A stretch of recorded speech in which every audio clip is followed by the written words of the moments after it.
Assalamualaikum warahmatullahi wabarakatuh. Alhamdulillah ala ihsani. Asyukru lahu ala taufiqi wa amtinani. Wa asyhadu an la ilaha illa wahdahu la syarika lah ta'ziman li sya'ni. Wa asyhadu anna Muhammadan abduhu wa rasuluhu ad-da'i ila ridwani.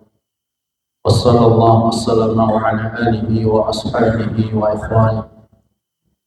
يا أيها الذين آمنوا اتقوا الله حق تقاته ولا تموتن إلا وأنتم مسلمون. قال رسول الله صلى الله عليه وسلم: وما اجتمع قوم في بيت من بيوت الله يتلون كتاب الله ويتدارسونه بينهم إلا نزلت عليهم السكينة وغشيتهم الرحمة وحفتهم الملائكة وذكرهم الله في من عنده. أما بعد، أخواني وأخواتي في الله والمسلمين والمسلمات أعزني Allah wa iyyakum. Alhamdulillah, atas izin Allah Subhanahu wa taala kita bisa menghadiri majelis ilmu, di mana majelis ilmu adalah majelis yang Allah Subhanahu wa taala turunkan di dalamnya as-sakinah, suatu ketenangan, di mana dengan adanya majelis ilmu Allah Subhanahu wa taala turunkan rahmat kepada mereka, dan juga dengan adanya majelis ilmu semua makhluk akan memintakan ampunan kepada Allah Subhanahu wa taala, sampai binatang yang tinggal di bawah tanah ataupun di tengah laut pun mereka akan selalu memohonkan ampun kepada Allah Subhanahu wa taala. Bagi para talabatul ilmi, orang-orang yang menuntut ilmu agama syar'i yang bersumber dari Alkitab, As-Sunnah, sesuai dengan ala fahmi salaful ummah. Khawatir Islam, ma'azani Allah wa iyyakum. Pada kesempatan malam ini kita akan melanjutkan kembali kajian kita, pembahasan dari kitab Minhajul Muslim karya Syekh Abu Bakar Jabir Al-Jazairi rahimahullah. Kita sampai pada Al-Faslu Al-Thalithun, ya. Bagi antum yang memegang kitab ataupun PDF dalam bahasa Arab, bisa dibuka pada halaman yang ke-14, Al-Faslu Al-Thalithun. Pembahasan yang ketiga, al-imanu bi ilahiyatillah ta'ala li awwalina wa akhirin. Sebagaimana dalam fasal yang ketiga ini, beriman kepada Allah Subhanahu wa taala, ya. Beriman dengan uluhiyahnya Allah Subhanahu wa taala dari orang-orang terdahulu sampai orang di akhir zaman ini. Yu'minul muslim bi uluhiyatillah ta'ala li jami'il awwalina wal akhirin. Jadi seorang muslim untuk mengisahkan Allah Subhanahu wa taala dalam segala bentuk peribadatan kepada Allah Subhanahu wa taala. Ya. Dan ini yang diyakini oleh orang-orang terdahulu maupun orang-orang di akhir zaman. Wa annahu la ilaha ghairu. Karena tidak ada sesembahan yang berhak disembah selain Allah Subhanahu wa taala. Wala ma'budu bihaqqin siwa, dan tidak ada sesuatu yang berhak disembah selain Allah Subhanahu wa taala. Itulah arti daripada makna la ilaha illallah. Jadi la ilaha illallah ini bukan berarti kita hanya meyakini la mawjuda illallah, sebagaimana yang diyakini oleh sebagian besar orang-orang Asy'ariyah wal Maturidiyah, yang mereka meyakini bahwa la ilaha illallah itu la mawjudah, tidak ada yang ada kecuali Allah Subhanahu wa taala. Padahal makna la ilaha illallah, penafsiran yang hak, penafsiran yang sahih adalah la ma'budu bihaqqin illallah. Tidak ada sesembahan yang berhak disembah selain Allah Subhanahu wa taala. Kemudian kata Syekh, ya, rahimahullah, wa dzalika li adillati naqliyah wal aqliyah at-taliyah. Oleh karenanya dengan berdasarkan dalil-dalil secara naqli maupun secara aqli. Dalil secara naqli yang dinukil, yang bersumber dari Alkitab, ya, dan As-Sunnah. Adapun secara aqli yang mana kita bisa dapatkan sesuai dengan apa yang kita perhatikan di dunia ini, atau yang dikenal dengan ayat-ayat kauniyah. Wa li hidayatillahi ta'ala lahu qabla kulli syai'. Dan Allah Subhanahu wa taala memberikan hidayah kepadanya sebelum segala sesuatu. Itman yahdillahu fahuwal muhtadi wa man yudlil fala hadiyalah. Oleh karenanya orang-orang yang Allah berikan hidayah kepadanya tidak ada seorang pun yang mampu untuk menyesatkannya. Dan orang-orang yang Allah sesatkan kepadanya, tak seorang pun ada orang yang mampu untuk memberikan hidayah kepadanya. Sebagaimana kisah daripada paman beliau, ya, paman beliau yang meninggal dunia sampai dalam kondisi kafir, yang bernama siapa? Abu Thalib. Nabi SAW sangat terbantu dengan kiprahnya Abu Thalib, ya, karena selalu menjadi bodyguardnya Nabi SAW, selalu menjadi orang terdepan, ya, garda terdepan dalam Nabi SAW mendakwahkan agama Islam. Dan Nabi SAW pun sangat antusias untuk memberikan hidayah kepada paman beliau. Tapi apa boleh daya bahwa hidayah itu adalah, yang dimaksud di sini adalah hidayah itu taufik, itu hak prerogatif Allah Subhanahu wa taala. Sehingga kata Allah Subhanahu wa taala, innaka la tahdi man ahbabta walakin Allah yahdi man yasha. Sesungguhnya engkau wahai Muhammad tidak mampu memberikan hidayah kepada orang-orang yang engkau cintai, dan Allah Subhanahu wa taala memberikan hidayah kepada orang-orang yang dikehendaki. Ini contoh sejarah konkret. Nabi SAW pun tidak mampu memberikan hidayah kepada orang yang beliau cintai. Sehingga hidayah ini adalah sesuatu yang sangat mahal, ya. Orang yang Allah berikan petunjuk tidak ada seorang pun yang akan mampu memberikan hidayah, dan orang yang Allah sesatkan tidak akan mampu ada orang yang ingin mendapatkan hidayah, ya. Ini terkait tentang dalil-dalil aqliyah, ya. Jadi dalil-dalil naqliyah dan dalil-dalil aqliyah. Adapun adillatul naqliyah, dalil-dalil secara naqli yang bersumber dari Alkitab. Yang pertama, kata Syekh, ya, Abu Bakar Jabir Al-Jazairi rahimahullah, beliau menukil firman Allah Subhanahu wa taala dalam surat Al-Imran ayat yang ke-18. Syahadatullah ta'ala wa syahadatul malaikah wa ulil ilmi ala uluhiyyati subhanahu wa ta'ala. Faqad jaa'a qawluhu syahidallahu annahu la ilaha illahu wal malaikatu wa ulul ilmi qa'iman bil qist. La ilaha illahu huwal azizul hakim. Ini dalil naqli yang bersumber dari Alkitab. Bahwasanya Allah Subhanahu wa taala menyaksikan tidak ada sesembahan yang berhak disembah selain Allah Subhanahu wa taala. Jadi yang menyaksikan Allah sendiri. Yang kedua, yang menyaksikan bahwasanya tidak ada sesuatu yang berhak disembah selain Allah, wal malaikah.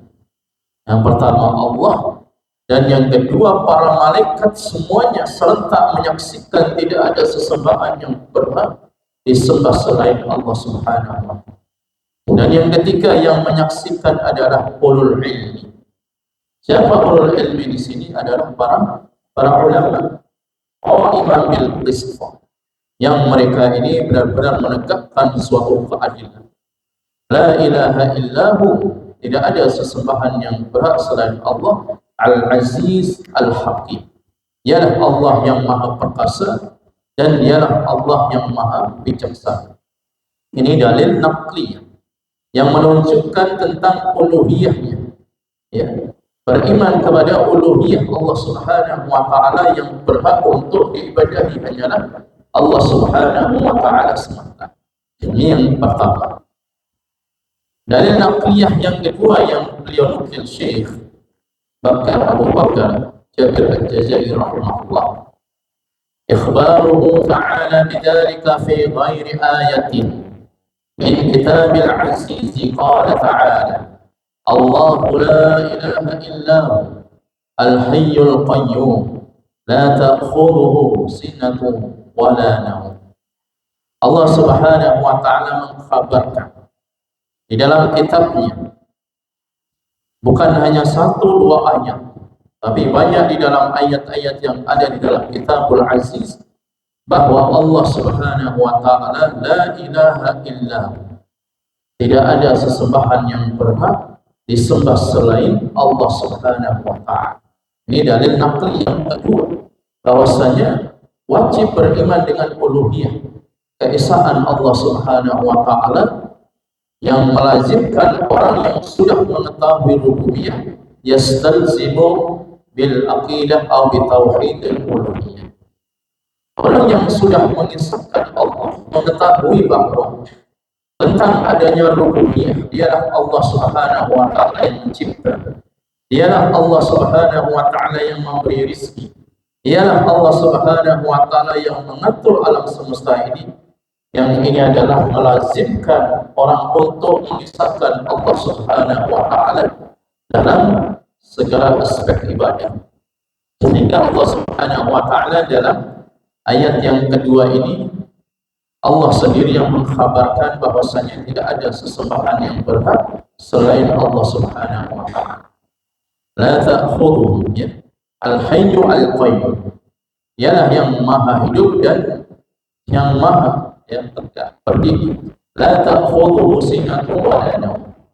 Yang tidak pernah disentuh dengan rasa ngantuk ataupun tidur. Ya, itulah bentuk kesempurnaan Allah Subhanahu wa taala. Kalau manusia tidak bisa tidur, tidak bisa ngantuk, apakah itu bentuk sempurna? Jangan yang buatan sakit ngantuk itu sempurna apa? Kelemahan, kekurangan, kelemahan. Kenapa? Karena nggak bisa ngantuk itu karena ada problem, mikir kayak utang, ya. Kemudian nggak bisa ngantuk karena besok harus bayar cicilan, ya, atau karena insomnia, ya. Dan masih banyak faktornya. Orang nggak bisa ngantuk ini bukan sempurna, tapi kekurangan, kelemahan. Tapi Allah Subhanahu wa taala la ta'khudhuhu sinatun wa la nawm. Allah tidak pernah disentuh rasa ngantuk apalagi tidur. Ini dalil yang kedua dalam surat Al-Baqarah ayat 255. Kemudian beliau menukil lagi, masih menjelaskan tentang ayat-ayat uluhiyah. Beliau menyampaikan di dalam surat Al-Baqarah ayat 163, wa ilahukum ilahu wahid la ilaha illa huwar rahmanur rahim. Ialah Allah Subhanahu wa taala, Tuhan kalian semua. Ialah Allah yang Maha Esa. Tidak ada sesembahan yang berhak disembah selain Allah. Huwa ar-Rahman ar-Rahim. Ialah Allah yang Maha Pengasih lagi Maha Penyayang.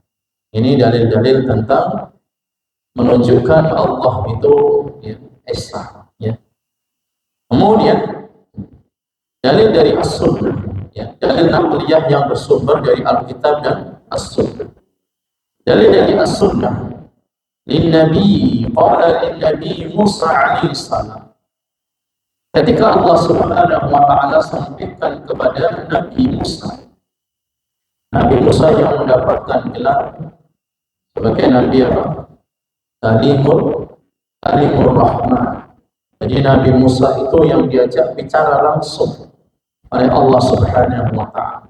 Allah sampaikan kepada Nabi Musa alaihissalam, innani anallahu la ilaha illa ana. Sesungguhnya tidak ada sesembahan yang berhak disembah selain aku. Kata Allah, fa'budni, maka sembahlah diri, ya. Sembahlah Allah Subhanahu wa ta'ala. Ini yang Allah sampaikan kepada Nabi Musa, bahwasanya tidak ada sesembahan yang berhak disembah selain Allah Subhanahu wa ta'ala. Kemudian masih juga di dalam dalil dari As-Sunnah, ya. Wali Nabi Muhammad sallallahu alaihi wasallam fa'lam annahu la ilaha illallah. Jadi yang pertama Allah katakan kepada Nabi Musa, yang kedua Allah Subhanahu wa taala katakan kepada Nabi Muhammad sallallahu alaihi wasallam, fa'lam, ya. Fa'lam ini bentuknya fi'il amr. Yang pernah belajar bahasa Arab, fi'il amr. Fi'il amr itu fungsinya untuk apa? Untuk yufidu al-wujud. Jadi fi'il amr itu perintah yang mengandung makna suatu kewajiban. Ketahuilah wahai Muhammad, annahu la ilaha illallah. Tidak ada sesembahan yang berhak diibadahi selain Allah Subhanahu wa ta'ala. Ya. Kemudian dalil naqliyah. Ya. Ini metode Syekh Abu Bakar, ya. Jabir Al-Jazairi itu beliau menyampaikan secara rinci. Jadi terkait tentang rububiyah disampaikan ayat-ayat dari naqliyah, dari Alkitab. Kemudian terkait tentang wajibnya, ya, mengisahkan Allah atau mengimani Allah, uluhiyahnya Allah pun juga sama, beliau mengambil ayat-ayat secara sistematis agar kita ini bisa memahami dan merenungi tentang ayat-ayat yang menunjukkan rububiyah dan juga uluhiyah. Kemudian ketika Allah Subhanahu wa ta'ala khabarkan tentang diri sendiri, wallahu alladzi la ilaha illallah, ialah Allah Subhanahu wa ta'ala yang tidak ada sesembahan selain dirinya, alimul ghaibi wasyahadah, Allah yang mengetahui perkara gaib, ya. Jadi yang mengetahui perkara gaib hanyalah Allah Subhanahu wa ta'ala. Nabi Muhammad sallallahu alaihi wasallam mengetahui perkara gaib ini, ya. Nabi Muhammad itu mengerti perkara gaib, ya. Mengerti. Nanti apa yang akan terjadi pasti sudah diketahui oleh Nabi Muhammad. Ya. Jadi Nabi Muhammad sendiri pun juga tidak mengetahui tentang perkara gaib. Bahkan Allah Subhanahu wa ta'ala menyampaikan bahwa Nabi Muhammad itu tidak mengetahui perkara gaib. Ya. Kata Allah Subhanahu wa ta'ala mengisahkan Nabi Muhammad sallallahu alaihi wasallam, apabila beliau ini mengetahui perkara gaib, astaghfirtu minal khair. Tentunya Nabi Muhammad sallallahu alaihi wasallam akan mendapatkan kebaikan-kebaikan. Wa ma masyana dan tidaklah aku akan disentuh ataupun akan terkena dengan perkara-perkara yang buruk. Ini menunjukkan Nabi Muhammad sendiri tidak tahu tentang gaib, ya. Kecuali setelah mendapatkan wahyu dari Allah Subhanahu wa ta'ala. Jadi kalau ada orang yang mengetahui, ya, mengklaim dirinya itu mengetahui perkara gaib, bisa meramal kejadian-kejadian, peristiwa-peristiwa di akhir zaman, maka ketahuilah itu apa? Orang yang mengaku mengklaim dirinya mengetahui perkara gaib, yaitu adalah seorang apa? Dajjal. Ya. Dajjal itu artinya pendusta, penipu, ya. Dajjal dan antek-antek, ya. Banyak orang yang mengaku dirinya mengetahui perkara gaib, ya. Para tidak normal, paranormal yang tidak normal itu mengaku dirinya gaib atau dukun dan sebagainya. Ini jelas mereka ini orang-orang yang tidak mengetahui perkara gaib tapi ngaku-ngaku diri mereka itu mengetahui perkara gaib. Ayat ini menjelaskan yang mengetahui perkara gaib hanyalah Allah Subhanahu wa ta'ala. Ar-Rahman Ar-Rahim. Ya Allah Subhanahu wa ta'ala yang Maha Pengasih lagi Maha Penyayang. Wallahu alladzi la ilaha illa hu. Ialah Allah Subhanahu wa ta'ala yang tidak ada sesembahan yang berhak disembah selain Allah Subhanahu wa ta'ala.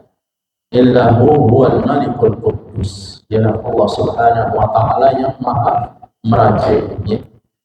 Kemudian jemaah yang semua dirahmati Allah Subhanahu wa taala. Dalil yang ketiga, ya. Dalil-dalil yang menunjukkan terkait tentang masalah beriman kepada uluhiyah Allah Subhanahu wa taala. Ikhbaru rusulihi alaihi wassalatu wassalam bi uluhiyati. Jadi mengkhabarkan para rasul, mereka itu meyakini tentang adanya uluhiyah, keesaan Allah Subhanahu wa taala, kalau segala bentuk peribadatan itu hanya ditujukan kepada Allah semata. Wa da'watu umamihim ila al-i'tirafi biha.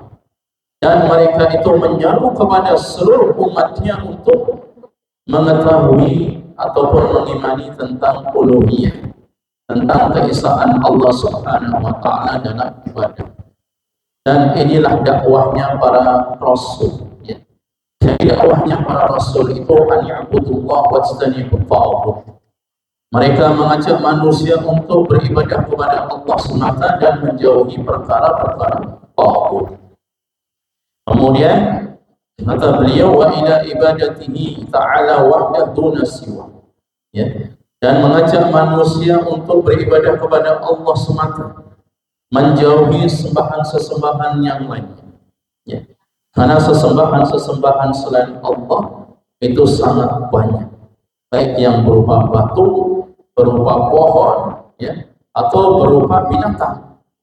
Tetapi semua sesembahan ini tidak layak untuk dijadikan sesembahan yang hak, ya. Dan fa'inna Nuhan, beliau menjelaskan di sini, ya, karena ini mengkhabarkan bagaimana para rasul mereka itu meyakini tentang uluhiyahnya Allah Subhanahu wa taala, mengisahkan daripada Nabi Nuh alaihissalam ketika beliau ini berdakwah kepada kaum, ya, ya qaum i'budullaha ma lakum min ilahin ghairuh.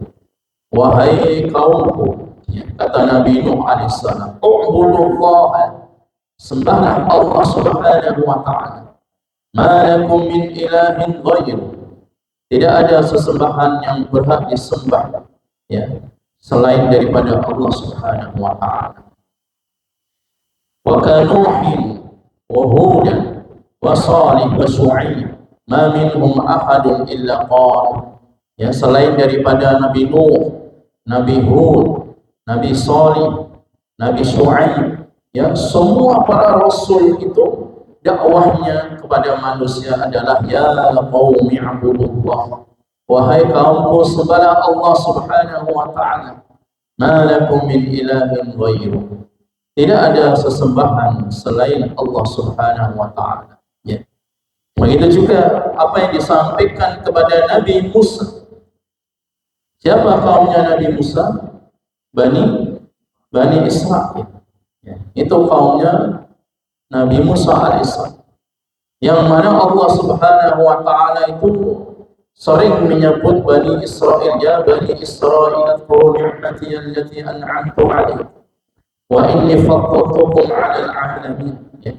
Allah Subhanahu wa taala mengisahkan bahwa Bani Israel mereka itu suatu kaum yang banyak mendapatkan nikmat dari Allah Subhanahu wa taala, dan Allah melebihkan, mengunggulkan Bani Israel daripada kaum selain. Tapi Nabi Musa alaihissalam menyampaikan kepada Bani Israel, aghairallahi abghikum ilahan, apakah kalian mencari sesembahan selain Allah, wa huwa faddalakum 'alal 'alamin, padahal Allah sendiri yang memberikan keunggulan kepada kalian daripada kaum-kaum yang lain. Jadi Bani Israel itu Bapak Ibu, itu sudah memang Allah berikan kelebihan sejak dulu, memang sejak Nabi Musa alaihissalam sampai sekarang.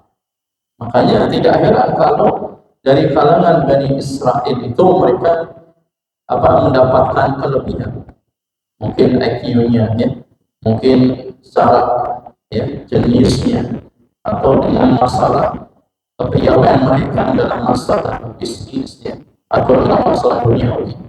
Jadi banyak yang Allah Subhanahu wa taala berikan kelebihan kepada Bani Israel itu sejak Nabi Musa alaihissalam. Sehingga Nabi Musa menyampaikan kepada Bani Israel, wa huwa faddalakum, Allah yang telah memberikan keutamaan, keunggulan kepada kalian alal alamin, atas seluruh makhluk yang ada di muka bumi. Kemudian Allah li Bani Israel. Begitu juga ketika Nabi Musa alaihissalam menyampaikan kepada Bani Israel, lamma qalabu minhum an yaj'ala lahum ilahan sanaman ya'buduna.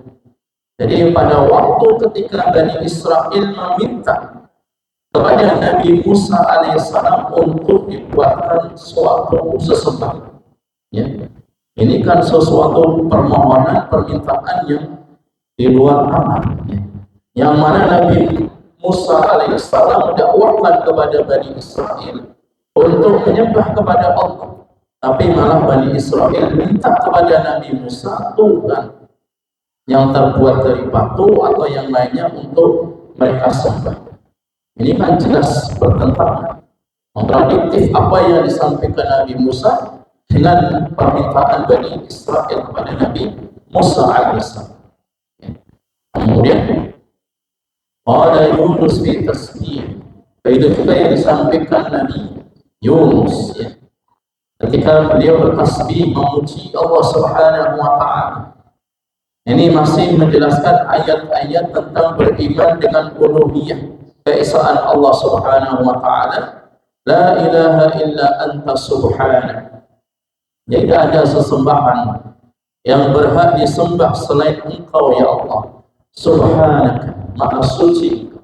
Inni kuntu minadh dhalimin, sesungguhnya aku ini termasuk daripada orang-orang yang berbuat zalim. Nabi Yunus alaihissalam, yang pada waktu itu Nabi Yunus itu sampai apa?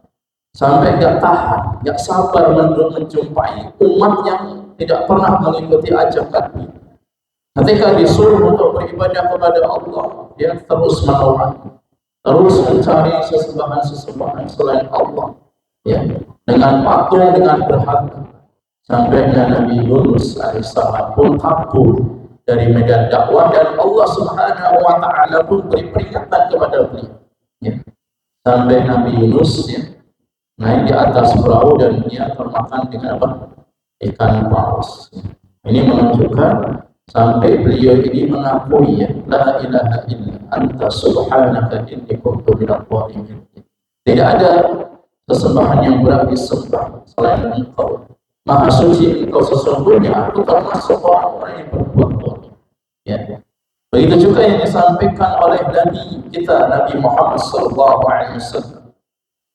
Beliau pun juga selalu mengucapkan kalimat tauhid, ya, dalam tasyahud, ya, di waktu salat beliau. Asyhadu an la ilaha illallah wahdahu la syarika.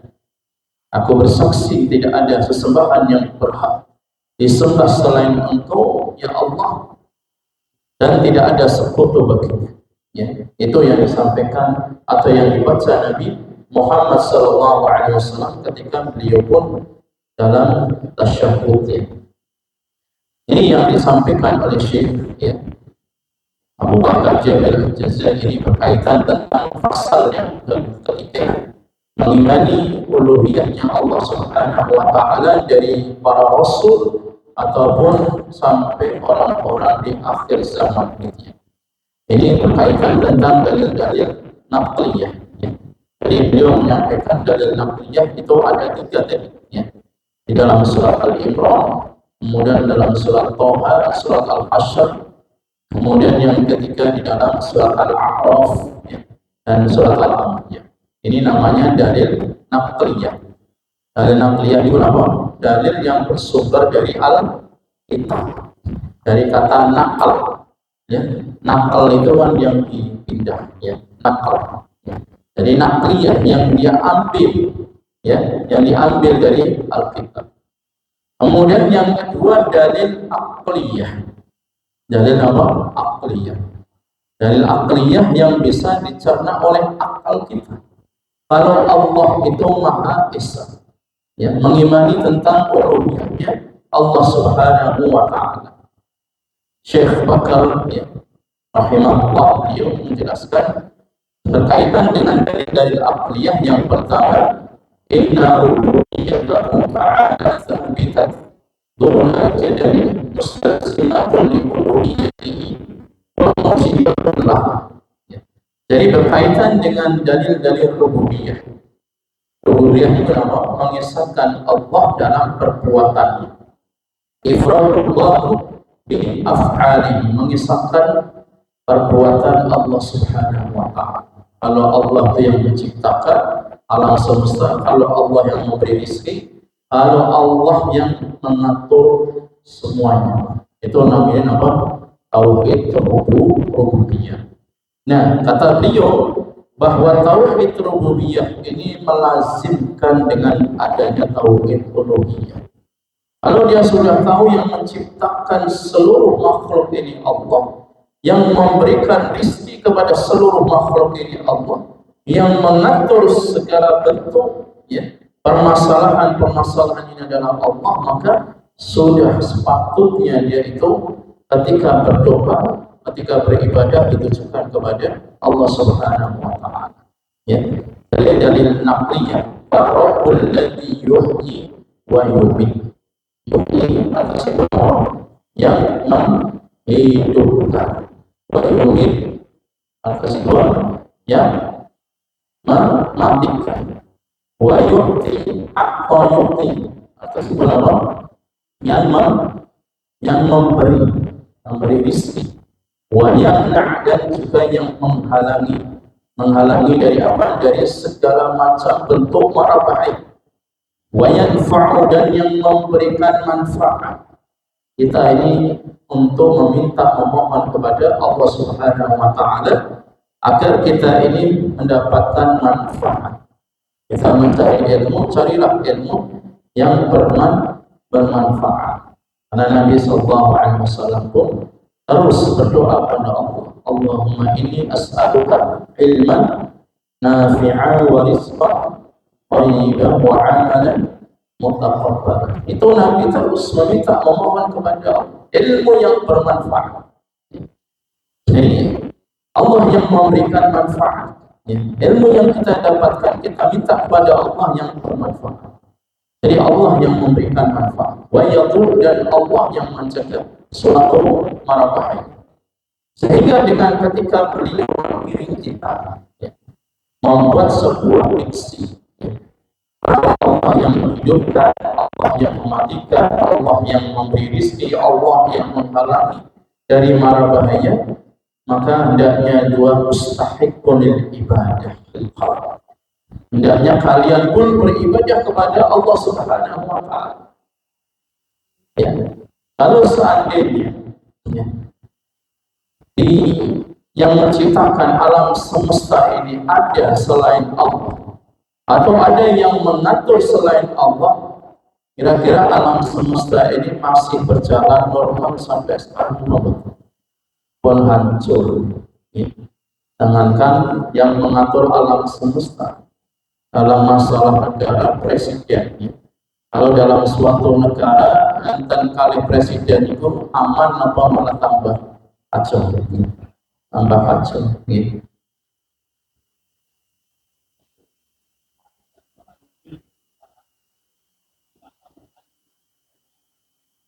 Ya.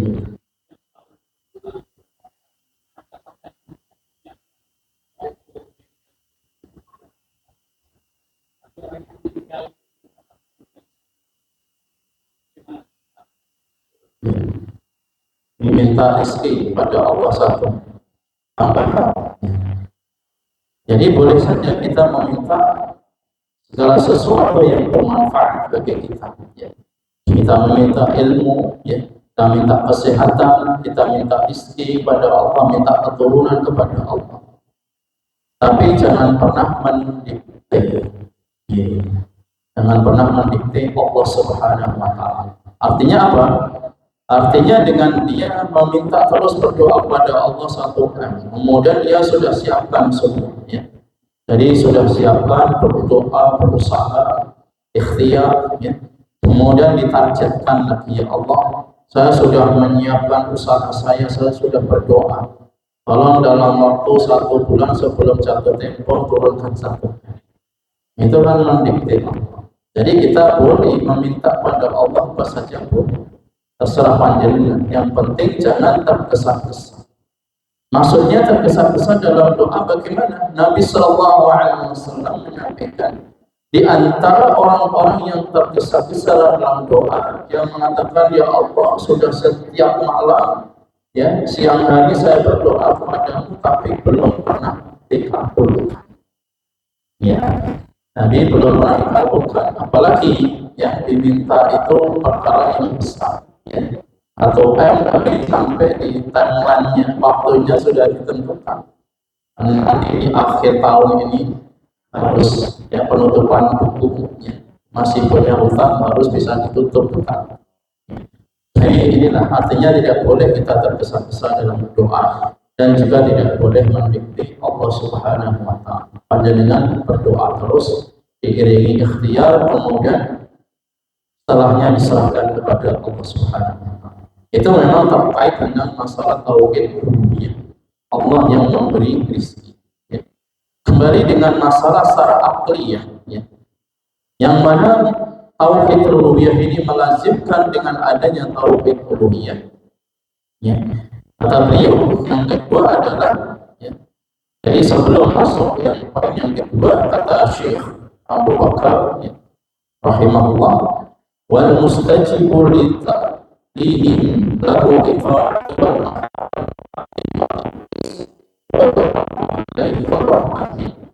jadi dia ketika beribadah kepada Allah, ya, dia harus taat kepadanya, harus mencintai Allah, mengagungkan Allah, mensucikan Allah. Kemudian dalam beramal pun harus ada rahwah, ya, motivasi berharap penuh kepada Allah. Dan juga harus diiringi dengan rahbah, merasa takut dengan ancaman-ancaman Allah Subhanahu wa Ta'ala. Ini namanya dalil-dalil akliyah. Secara akal bahwa kalau Allah yang memberi rezeki, kenapa kita minta rezeki kepada para tuyul, kepada Nyirang Kidul misalkan, atau kepada Siti Jenar, atau yang lainnya yang dianggap itu bisa memberikan kekayaan. Maka kan tidak sepatutnya kalau yang memberi rezeki itu Allah, maka kita mintanya rezeki kepada Allah Subhanahu wa Ta'ala. Ini secara akal, ya, secara logika. Karena berdoa ini bagian dari apa? Ibadah. Panjenengan berdoa itu termasuk ibadah. Mau doanya panjenengan itu dikabulkan atau belum dikabulkan, panjenengan sudah beribadah, mendapatkan pahala. Panjenengan berdoa itu adalah pahala. Kenapa? Karena segala sesuatu yang diwajibkan oleh Allah dan dicintai oleh Allah, maka itu adalah definisi ataupun pengertian daripada ibadah. Yang kedua secara akal logika, tidak ada kullu syai'in min al-makhluqat marhuban lillahi ta'ala bi annahu min jumlatin khalqihi wa rizqihi wa tasarrufa fi ahwalihim wa umurihim. فكيف يعقل تقديم غيره من مخلوقاته المفتقرة إليه. Jadi kalau segala sesuatu, ya, itu dari seluruh makhluk yang ada, ya, marhuban lillah, ya, ialah yang artinya yang menciptakan adalah Allah Subhanahu wa Ta'ala, ya, yang memberi rezeki Allah, yang mengatur urusan mereka juga Allah, yang memalingkan ataupun yang tasarrufnya, mentasarrufkan itu kondisi keadaan mereka adalah Allah Subhanahu wa Ta'ala. Bagaimana kalian itu meminta sesuatu yang istiqamah, artinya yang fakir, yang butuh. Kalau makhluk aja itu butuh dengan Allah, kenapa kita meminta memohon kepada makhluk? Bahkan Allah sampaikan bahwa qalibu wal makhluk, sama-sama lemah atau lemah, orang yang meminta dan orang yang diminta, ya. Kan sekarang begitu trennya itu kan orang meminta kepada orang yang lemah, gitu. Orang yang sudah meninggal dunia yang harusnya mereka itu apa? Butuh apa? Butuh didoakan. Tapi kenapa mereka malah minta doa kepada orang yang sudah meninggal? Ini kan kepribadian. Jadi yang harusnya orang yang meninggal dunia itu butuh didoakan. Hanya Nabi menyampaikan awalan soleh yad'una. Anak yang soleh yang mendoakan kedua orang tuanya. Bukan malah mereka minta kertas merah yang mulus-mulus. Ini adalah kepribadian. Orang yang harusnya sudah meninggal dunia minta, mereka butuh doa, tetapi malah orang yang masih hidup minta doa kepada mereka. Bahkan yang lebih parah, dan Mesir itu dikatakan, jadi orang dianggap wali. Jadi orang-orang yang mereka ini punya penyakit kronis yang sudah lama, belum sempat sembuh, tapi mereka malah minta kepada orang yang sudah meninggal dunia. Yang meninggal ini juga meninggal dunia karena penyakit. Mati ini atau penyakit, tapi dia minta kepada orang yang mati yang disebabkan penyakit. Ini kan nggak masuk akal. Jadi akal logikanya enggak. Jadi seharusnya kita ini memohon kepada Allah Subhanahu wa Ta'ala, dan orang-orang yang sudah meninggal dunia mereka pun sangat membutuhkan orang yang masih hidup untuk mendoakan mereka. Wa idza batala an yakuna fil makhluqat ilahun. Jadi batillah segala bentuk makhluk yang disembah selain Allah Subhanahu wa Ta'ala, ta'ayyana an yakuna khaliquha wal ilahul haqqu wal ma'budu bisidqin. Jadi sudah seyogyanya bahwasanya kalau yang menciptakan Allah, yang tidak ada sesembahan yang berhak disembah selain Allah Subhanahu wa Ta'ala, maka hendaknya dia pun mengabdikan diri kepada Allah Subhanahu wa Ta'ala. Itu dalil yang kedua secara nakli.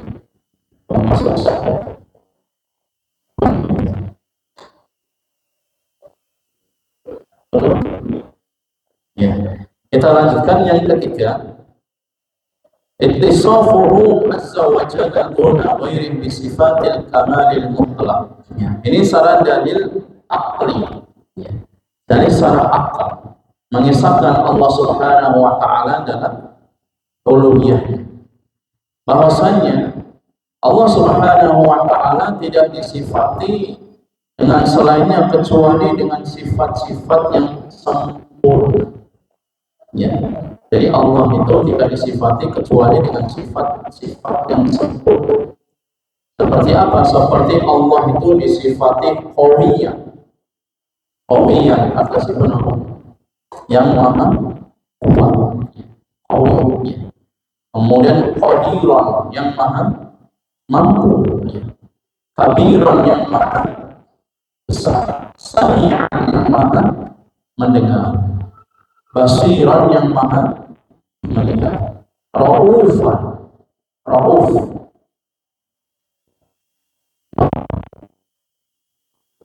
maha Rauf.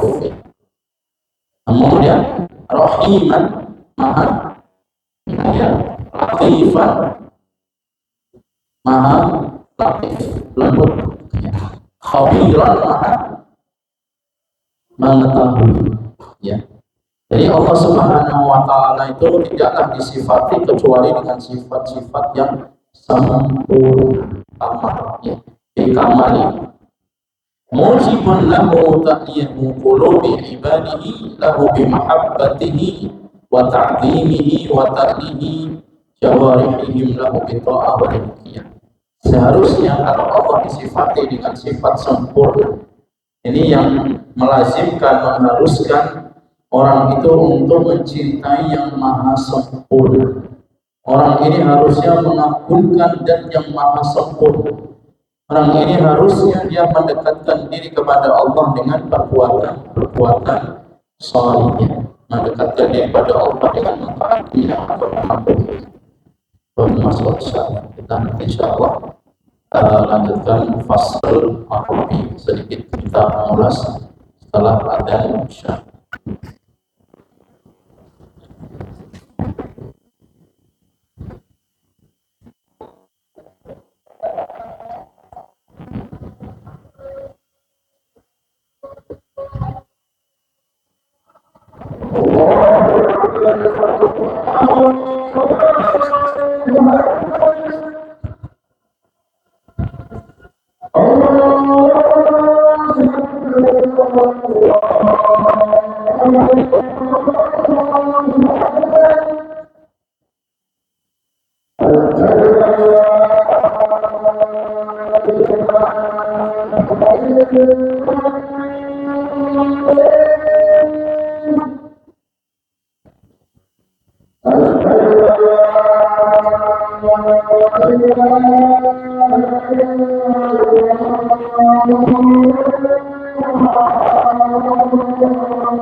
Bahasan kita Al-Faslu Ar-Rabi', pasal yang keempat, Al-Imanu bi asma'ihi fa'ala wa sifatihi, mengimani dengan nama-namanya dan sifat-sifatnya, ya. Mengimani Allah Subhanahu wa Ta'ala dengan nama-nama dan sifat-sifatnya yang maha sempurna.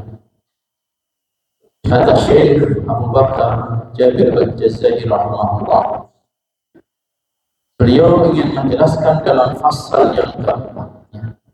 Jadi kita dalam Minhajul Muslim, kita setiap bab harus paham. Ya. Yang pertama, ada masih ingat, ya, pasal yang pertama membahas tentang apa? Dalam awal kitab yang kita kan baru 2 kali pertemuan. Kenapa? Beriman kepada Allah, pasal yang kedua.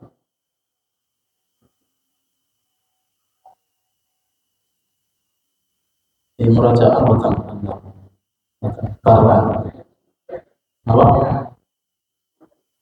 Ya, beriman dengan rububiyah Allah yang ketiga, beriman kepada uluhiyahnya Allah yang keempat, dengan asma wa sifat. Ya. Jadi urutannya beriman kepada Allah, kemudian tauhid kan 3. Jadi rububiyah, uluhiyah, asma wa sifat. Ya. Ini terus harus dihafalkan, jangan sampai lupa. Karena di awal kita, makanya kalau sudah terlalu jauh, panjangan pun bukan sakit hafal. Jadi dengan pasal yang keempat, beriman kepada Allah dengan nama-nama dan sifat-sifatnya.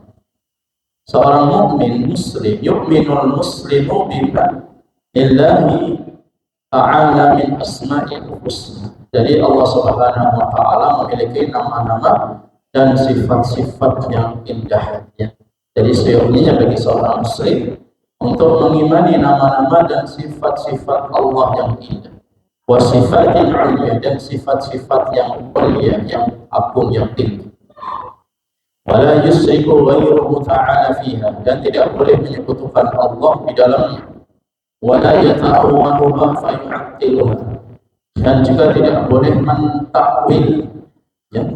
Jadi tidak boleh mentakwil ataupun attala yu'attilu ta'tila, ya. Jadi attala itu artinya meninggalkan. Makanya ada kelompok namanya apa? Mu'attilah, dari kata attala yu'attil, ya, taktil, ya. Jadi tidak boleh kita mentakwil, tidak boleh kita mentaktil atau meninggalkan nama-nama dan sifat-sifat Allah. Wala yushabbihuha bi sifatil muhditsi fayukayyifuha aw yumathiluha. Tidak boleh kita ini menyerupakan Allah dengan sifat-sifat yang baru yang sebelumnya belum pernah ada. Maka kemudian orang itu akan istilahnya mengilustrasikan, menggambarkan dengan atau memberikan permisalan, maka ini tidak boleh. Misalkan, ya, beliau di sini menjelaskan wadzalika muhal, yang demikian itu tidak mungkin Allah dipermisalkan dengan makhluknya. Allah punya wajah, Allah punya tangan, tetapi laisa kamitslihi syai' wa huwas samiul basir. Tidak ada sesuatu yang serupa dengan Allah Subhanahu wa taala. Ialah Allah Maha melihat lagi Maha, ya, mendengar, ya. Jadi sekali lagi Allah Subhanahu wa taala menetapkan pada dirinya sendiri wa atsbatahu lahu rusul, ya, dan para rasul atau rasulnya pun juga menetapkan kalau Allah itu punya asmaul husna. Asmaul husna itu bukan berarti gunakan wiridan. Jangan pakai wiridan asmaul husna sehari sampai 10-70 kali, bukan itu. Jadi orang yang menghafal asmaul husna itu bukan hanya dihafal tetapi diamalkan. Maksudnya bagaimana diamalkan? Allah itu Maha melihat. Ketika kita ingin bermaksiat kepada Allah, Allah melihat kita. Itu pengamalan daripada asmaul husna. Atau kita mendengarkan sesuatu, ya, dari suara-suara yang tidak diridhoi oleh Allah. Ketika kita memperhatikan bahwa Allah itu as-sami', yang Maha mendengar, dan kita tinggalkan maksiat, maka begitulah, ya, contoh daripada kita mengamalkan asmaul husna. Jadi bukan dihafal tetapi harus diamalkan. Dan Allah Subhanahu wa taala yang dinafikan dari perkara-perkara yang sifatnya itu naqs, ya, atau aib, ya. Sifatnya kurang atau aib itu tidak layak diberikan kepada Allah Subhanahu wa taala ijmalan wa tafsilan, baik secara global ataupun secara rinci. Dan ini yang berdasarkan dengan dalil-dalil naqliyah atau dalil-dalil aqliyah. Dalil yang pertama dalil naqliyah yang bersumber dari Alkitab. Kata Allah Subhanahu wa taala dalam surat Al-A'raf ayat 180, walillahil asmaul husna fad'uuhu biha. Allah itu memiliki asmaul husna, nama-nama yang indah. Maka kata Allah fad'uuhu biha. Mintalah kalian kepada Allah, panggillah dengan nama-nama yang indah. Ya, jadi kalau kita meminta rezeki, maka yang kita panggil nama Allah Ar-Razzaq. Jadi nggak boleh kita minta rezeki kemudian dia tawar, ya, wahai yang mau beri ampunan, dia nggak pas. Sama misalkan ada orang namanya Pak Rahmat tapi kita panggil Pak Selamat. Kira-kira Pak Rahmat itu nolak? Ya enggak benar. Sama dengan Allah. Allah itu punya nama-nama yang indah. Maka ketika kalian memohon dengan suatu hajat kalian, kebutuhan kalian, mintalah kepada Allah dengan nama-nama tersebut. Ya. Kita minta rezeki berarti ya Razzaq, ya, Urzuqni. Ya. Kita minta ampunan kepada Allah, makanya kita panggil Allah ya Ghaffar, ya Ghafur, ighfirli. Kita minta rahmat dari Allah, yang kita panggil ya Rahman, ya Rahim, irhamni, dan seterusnya. Jadi menyesuaikan dengan hajat kita, dengan kebutuhan kita. Jangan kita minta rahmat yang kita panggil, ya. ya Gofar ya Gofur, jadi bukan pas ya. Selama tadi ya namanya Pak Rahmat tapi dipanggil Pak Salim ya bukan doble ya bukan ya. Jadi harus kita paham dalam masalah doa. Jadi Allah yang memerintahkan kita untuk memanggil dengan nama-nama tadi. Wa darul ladzina yulhiduna fi asma'i, dan abaikanlah orang-orang yang mulhid ya. Yulhiduna ya, isim fa'ilnya mulhiduna, orang-orang yang menyimpang dalam memahami nama-nama yang dan sifat-sifat yang indah, karena mereka itu akan mendapatkan balasan atas apa yang mereka perbuat ya. Kemudian Allah juga sampaikan kembali, qul Allah abidur rahman ya, sembahlah, mintalah kepada Allah atau minta kepada Ar-Rahman, menyeru kepada Ar-Rahman, ayyama tad'u falahul asmaul husna, apa yang kalian minta maka panggillah Allah. Jadi ada pada berdoa harus seperti itu Bapak. Jangan tergesa-gesa. Mentang-mentang kita punya utang 100 juta, ya Allah saya sudah bekerja keras, kemudian berikanlah 100 juta untuk membayar utang di akhir tahun tutup buku. Tak bisa seperti itu. Jadi enten adabnya yang pertama kita harus memuji kepada Allah, kita sanjung dengan asmaul husna, atau paling tidak kita berselawat kepada Nabi Sallallahu Alaihi Wasallam. Baru kemudian kita menyampaikan hajat-hajat kita, dan tidak boleh dalam berdoa itu tergesa-gesa. Ya Allah, saya setiap hari sudah berdoa kepadamu tapi belum dikabulkan. Ciri-ciri orang tergesa-gesa di dalam berdoa, makanya sabar. Karena barangkali Allah itu mendengar doa kita tapi Allah belum kabulkan doa kita, tapi Allah ingin ittikhar, Allah simpan doa itu di akhirat, Allah berikan di akhirat kelak. Bisa jadi seperti itu ya. Nah, jadi Allah tidak memberikan doa kita di dunia, tapi Allah simpan, Allah berikan di akhirat kelak. Padahal kita berdoa itu sudah ibadah, panjenengan berdoa itu sudah ibadah. Mau dikabulkan atau enggak itu urusan Allah. Yang penting berdoa, karena doa itu ibadah. Makanya kata sahabat Umar bin Khattab radhiyallahu anhu, jadi ketika beliau ini berdoa, beliau nggak peduli mau doanya itu dikabulkan atau enggak, itu terserah pun, yang penting terus berdoa karena ingin beribadah kepada Allah Subhanahu wa taala. Ad-du'a huwa ibadah, atau ad-du'a mukhul ibadah.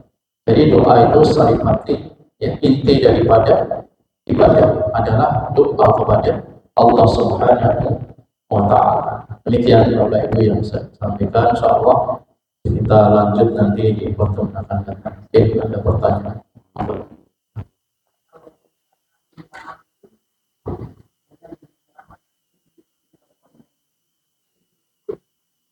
Minta ampun, panggil ya Ghafar ya Ghafur, atau